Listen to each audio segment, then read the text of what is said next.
ज्या वेळेला make in इंडियाच्या माध्यमातून जगभराच्या उद्योगांना आवाहन करण्यात आलं, त्याच वेळेला देशातील असलेले आमचे जे राष्ट्रीय उद्योग आहे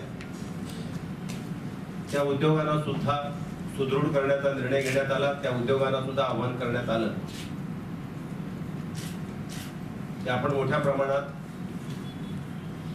भारतामध्ये गुंतवणूक करावी, अशा प्रकारचं आवाहन करण्यात आलं.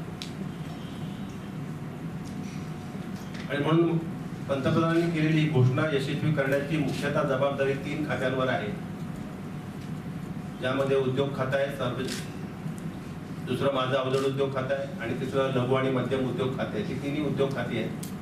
विविध योजनांचा उल्लेख करायचा झाला तर सुरुवात पंतप्रधानांनी पहिली घोषणा केली होती ती जनधन योजना.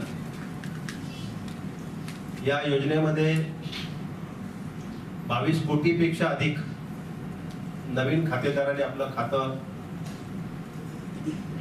बँकांमध्ये खाती सुरू केली. झिरो बॅलन्सने ही खाती सुरू झाली.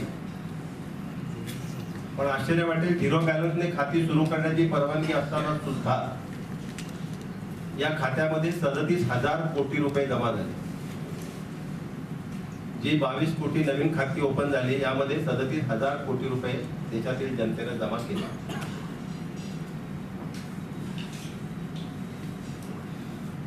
आधार कार्ड असो, जनधन असो, या माध्यमातून पंतप्रधानांनी पहिल्याच दिवशी जे गुड गव्हर्नन्सची घोषणा केली होती,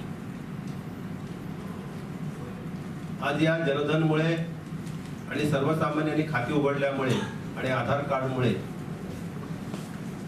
आपल्याला आता डायरेक्ट बेनिफिट ट्रान्सफर योजना लागू करता आल्या. सर्व सबसिडी जेवढ्या सबसिडी आहेत त्या आपण आता जवळजवळ सगळ्या या थेट लाभार्थीच्या खात्यामध्ये जमा करतो.